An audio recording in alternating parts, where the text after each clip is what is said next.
Le manoir était encore plus ridicule que je ne l'avais imaginé. Colonne blanche, est parfaitement taillée en forme de cygne, et une fontaine à l'avant qui devait probablement coûter plus que la maison de la plupart des gens. Très typique de mes parents tout en apparence, rien de réel. Je me suis garé avec mon Audi, le bleu nuit que je m'étais acheté l'année dernière. Derrière moi, sur un camion plateau, se trouvait une toute nouvelle Mercedes-Benz classe C, couleur champagne avec un énorme nœud rouge sur le toit. Le genre de voiture dont ma petite sœur Greta rêvait depuis des mois, publiant des stories Instagram avec des émojis curieux et des légendes, peut-être un jour. Eh bien, aujourd'hui était ce jour. Du moins, c'était censé l'être. Le garde de sécurité s'avança alors que je sortais de ma voiture, la main déjà levée dans ce geste universel, arrêtez-vous là. Il était jeune, peut-être une vingtaine d'années, et avait l'air extrêmement mal à l'aise. Madame, je vais devoir vous demander de quitter les lieux. Pardon ? J'ajustais mes lunettes de soleil en jetant un coup d'œil à la fête qui battait son plein derrière les grilles. Je voyais le chapiteau blanc, j'entendais la musique, repérais la tour de champagne. Je suis ici pour l'anniversaire de ma sœur. Je sais qui vous êtes, Madame Fischer. Il sortit son téléphone et me montra une photo ma photo. Vos parents m'ont donné ceci. Ils m'ont demandé de vous informer que si vous tentez d'entrer sur la propriété, ils engageront des poursuites pour intrusion. Des poursuites. Contre leur propre fille. À l'anniversaire de leur autre fille. Je n'aurais pas dû être surprise. Mais là, debout avec une voiture de 60 000 $ comme cadeau, refoulée comme une criminelle, ça faisait un effet différent. Des poursuites, répétai-je lentement. Pour assister à l'anniversaire des 25 ans de ma sœur. Il eut la décence d'avoir l'air honteux. Je ne fais que mon travail, madame. Je suis désolé. Derrière ces grilles, je pouvais voir Greta dans sa robe blanche, riant avec ses amis, complètement inconsciente que je me faisais refouler. Quelque chose en moi a juste craqué.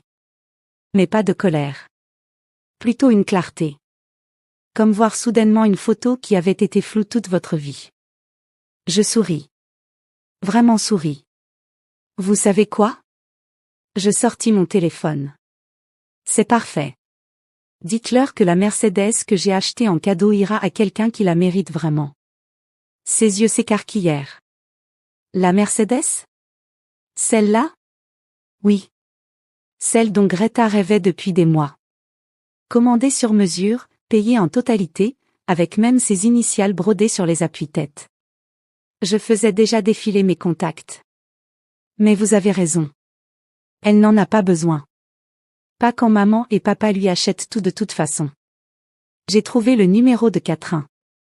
Ma meilleure amie de fac qui était restée avec moi à travers tous les drames familiaux, la construction de mon entreprise à partir de rien, et tous les jours fériés que j'avais passés seule parce que mes parents me considéraient comme une honte. Salut, K. Tu te souviens que ta voiture est tombée en panne le mois dernier ? Eh bien, drôle d'histoire.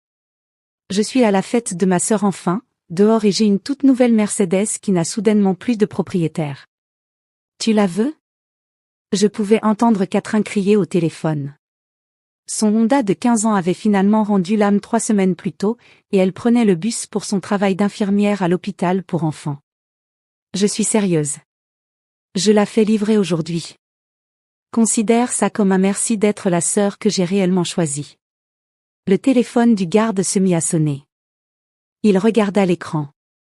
C'est ton père. Réponds, dis-je doucement. Dis-lui exactement ce que je fais. Il répondit, et je pus entendre les deux côtés. La voix de mon père, ce ton autoritaire et imposant. Klaus Fischer, fondateur de Fischer Pharmaceuticals, un homme dont le nom ouvrait des portes. Est-elle partie ? Monsieur, elle donne la voiture. La Mercedes. Elle dit qu'elle va à quelqu'un qui la mérite. Silence. Puis, elle bluffe. Cette voiture coûte 63 000, en fait, criai-je. 63 000 $ que j'ai gagnés moi-même, sans aucune aide de vous. Et maintenant elle ira à quelqu'un qui apprécie vraiment la générosité. Henrik, dit mon père au garde, passe-la au téléphone. Je pris le combiné. Salut, papa. Super fête. Je l'entends d'ici, là où je n'ai pas le droit d'être. Anne-Lise, arrête d'en faire trop. Tu sais pourquoi tu ne peux pas entrer. En fait, non. Éclaire-moi. Tu as embarrassé cette famille. Cette interview que tu as donnée, parlant de construire ton entreprise sans aide. Vous n'étiez pas supportive. Vous m'avez dit que je perdais mon temps. Vous avez littéralement cessé de me parler pendant 8 mois quand j'ai refusé ce poste dans votre entreprise. Ce n'est pas comme ça que c'est arrivé. C'est exactement comme ça que c'est arrivé. Ma voix était maintenant calme. Mais Greta mérite d'avoir sa sœur à son anniversaire. Et vous utilisez des menaces légales pour m'empêcher d'y aller parce que votre ego ne supporte pas que j'ai réussi sans vous. Baisse la voix. Les gens peuvent t'entendre. Parfait. Qu'ils entendent comment Klaus Fischer traite la fille qui n'a pas suivi son scénario. Anne-Lise. La voix de ma mère interrompit. Helga Fischer, reine de la bienséance sociale et de l'agressivité passive. Tu fais une scène. Je fais une scène? Je suis dehors, derrière les grilles, maman. C'est toi qui as voulu ça. Nous protégeons la journée spéciale de Greta. C'est Greta qui t'a demandé de m'interdire? Est-ce qu'elle sait seulement que je suis ici? Le silence qui suivit me dit tout. Greta n'en avait aucune idée.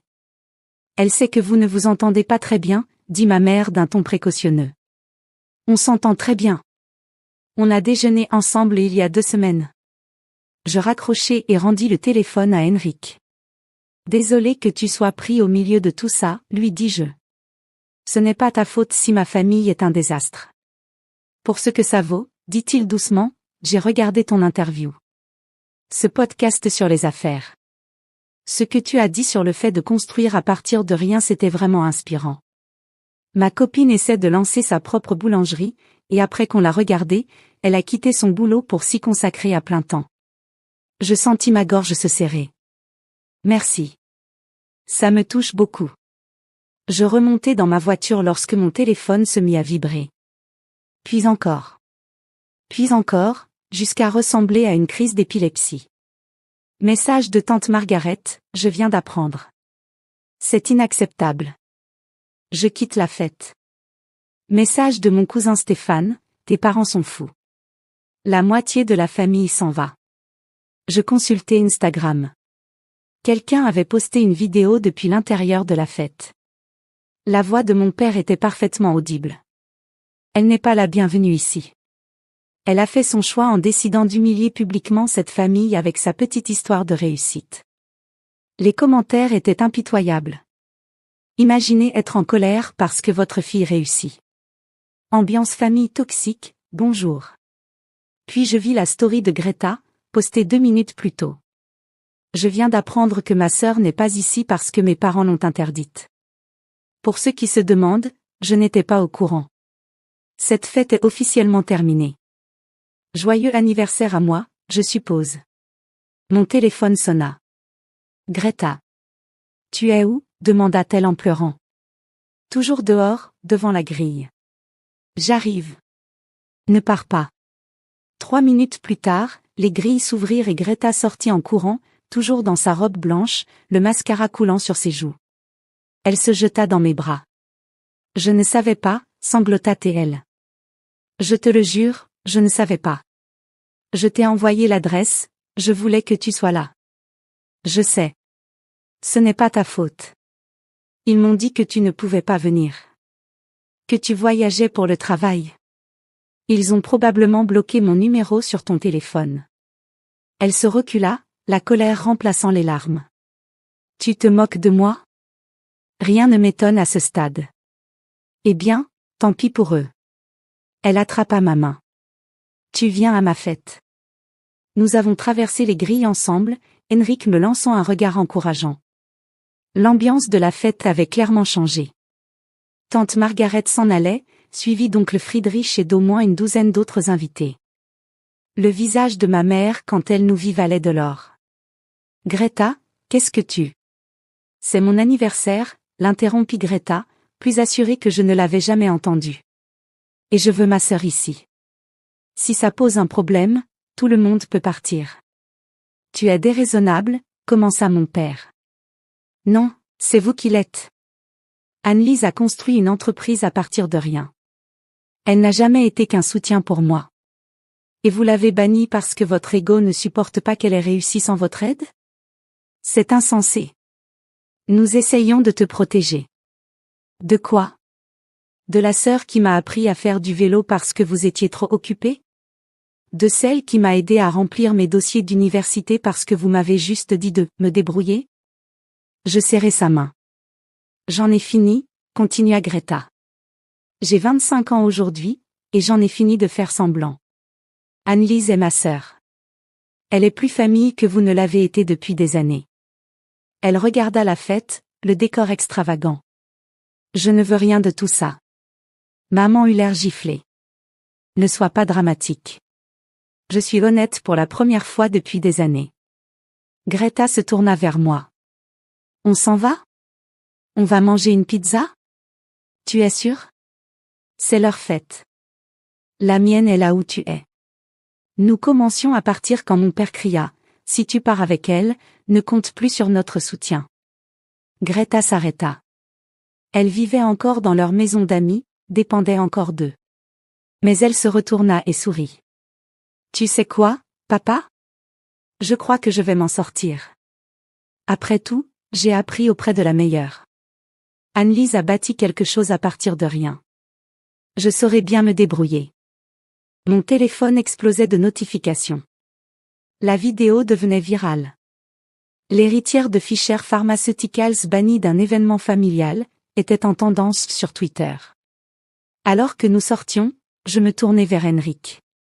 Tu finis à quelle heure? Vers 12h30. Je sortis une carte de visite. Passe à cette adresse demain vers midi. Ta copine, celle qui veut ouvrir sa boulangerie? J'aimerais entendre son projet. J'ai du capital à investir, et je préfère le donner à quelqu'un avec un rêve plutôt qu'à. Je jetai un coup d'œil vers la fête. Enfin, tu vois. Ses yeux s'écarquillèrent. Sérieusement? Sérieusement. Apporte des photos de ses pâtisseries. Je suis faible pour un bon pain au levain. Nous sommes montés dans ma voiture et avons commencé à rouler. Sans destination. Juste partir. Alors, dit Greta. À propos de cette Mercedes. Je l'ai donnée à Catherine. Désolée. Ne sois pas désolée. Catherine est géniale. Elle le mérite. Elle fit une pause. Mais si tu es encore dans l'esprit de donner des cadeaux, j'aurais vraiment besoin d'aide pour trouver un appartement.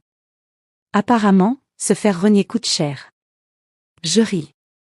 Tu n'es pas renié. Tu es parti. Il y a une différence. Sémantique. Elle fit défiler son téléphone. Oh mon Dieu, cette vidéo a 2 millions de vues. Les gens critiquent papa. Et maman m'appelle aussi. 17 appels manqués. Tu n'as pas besoin de répondre. Je sais. Elle refusa et éteignit son téléphone. Alors, pizza? Nous avons fini dans ce petit restaurant italien, toujours en tenue élégante, mangeant une pizza pepperoni et buvant du vin bon marché. Le propriétaire m'a reconnu grâce à la vidéo virale et nous a offert un tiramisu. Je peux te demander quelque chose, dit Greta. Est-ce que tu avais peur? Quand tu as commencé ta boîte, quand tu t'es éloigné d'eux? Terrifié. Chaque jour, pendant la première année. Mais tu l'as fait quand même. Parce qu'avoir peur valait mieux que rester bloqué. Et être seul valait mieux que d'être quelqu'un que je n'étais pas. Elle hocha la tête. Je pense que je veux retourner à l'école. Faire un master en sciences de l'environnement. Je ne l'ai jamais fait parce que papa disait que c'était une perte de temps. Fais-le. Je t'aiderai autant que je peux. Même si j'ai été horrible? Je t'ai à peine appelé ces 2 dernières années. Je les ai laissés dire des choses sur toi. Et je lui pris la main. Tu t'es tenu debout quand ça comptait. C'est ça qui compte. Mon téléphone sonna. Numéro privé. Un journaliste du New York Times voulait parler des dynamiques familiales dans l'entrepreneuriat réussi. Pas intéressé. Je raccrochai. Il sonna à nouveau. Un autre journaliste. Puis mon attaché de presse, paniqué à propos de gérer la narration. Je coupais aussi mon téléphone. Tu sais quoi, dis-je. Allons quelque part. Tout de suite. Prends juste un sac et on y va. Où? N'importe où. Paris. Barcelone. Berlin. Où tu veux pour ton anniversaire. Ses yeux s'illuminèrent. Vraiment? Vraiment. On prendra une semaine, juste nous, sans téléphone, sans drame. Berlin. J'ai toujours voulu aller à Berlin. Nous sommes retournés pour préparer nos affaires. La propriété de mes parents était sombre, la fête devait s'être terminée plus tôt. Alors que Greta jetait des vêtements dans une valise, mon téléphone affichait des centaines de messages. Mais un en particulier me fit m'arrêter. De Wolfgang, le partenaire commercial de mon père, Klaus panique. L'action a chuté de 3% après la vidéo. Le conseil veut se réunir pour la crise de communication. Le karma est une belle chose, n'est-ce pas? Je ressentis de la satisfaction. Pas parce que son entreprise souffrait, mais parce que, pour une fois, il y avait des conséquences. Prête? Greta apparut, en jean. Prête. Nous avons un vol à 6 heures du matin. Nous avons fini dans mon appartement, veillant tard à regarder de mauvais films, mangeant de la glace, riant de vieux souvenirs. Vers 3 heures du matin, Greta devint sérieuse. Merci. De ne pas avoir abandonné. Tu es ma sœur. Ce n'est pas conditionnel. Ça aurait dû l'être. Je les ai choisis toi plutôt tant de fois. Et maintenant tu es là. C'est ça qui compte. Elle s'endormit sur mon canapé vers 4 heures. Je vérifiai mon téléphone une dernière fois. Catherine avait envoyé des photos de la Mercedes, en pleurant sur chacune. La légende, parfois, les anges viennent sous des formes inattendues. Merci ne suffit même pas. Et encore un message. De maman. Nous devons parler. Tu nous as publiquement embarrassés. Nous devons anticiper cela avant que cela n'endommage l'entreprise. Appelle-moi. Pas, je suis désolé. Pas, nous avions tort. Juste, tu nous as embarrassés. Je l'effaçai sans répondre. Berlin était exactement ce dont nous avions besoin.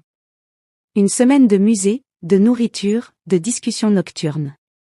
Greta commença à chercher des programmes de master. J'ai esquissé des plans pour un programme de mentorat pour jeunes femmes entrepreneurs. Lors de notre dernière soirée dans une Biergarten, Greta leva son verre. À la pire fête d'anniversaire de tous les temps. Je levai le mien. Et à la meilleure semaine d'anniversaire qui a suivi. J'ai peur de ce qui se passera quand nous reviendrons. Pour l'argent, vivre seul, pour eux. Avoir peur, c'est normal. Ça veut dire que tu fais quelque chose qui compte. À notre retour, la frénésie médiatique s'était calmée, mais mes parents avaient engagé une agence de communication pour corriger le récit, donnant des interviews sur le fait que j'avais toujours été difficile. Mais quelque chose d'inattendu se produisit. D'autres personnes commencèrent à partager leurs histoires de rejet familial, de choix de soi. Ma boîte mail était pleine de messages me remerciant de leur avoir permis de se sentir moins seule. C'est alors que je réalisai, la Mercedes n'était pas le vrai cadeau ce jour-là. Le cadeau, c'était la liberté. Pour moi et pour Greta. La liberté de choisir qui nous voulions être.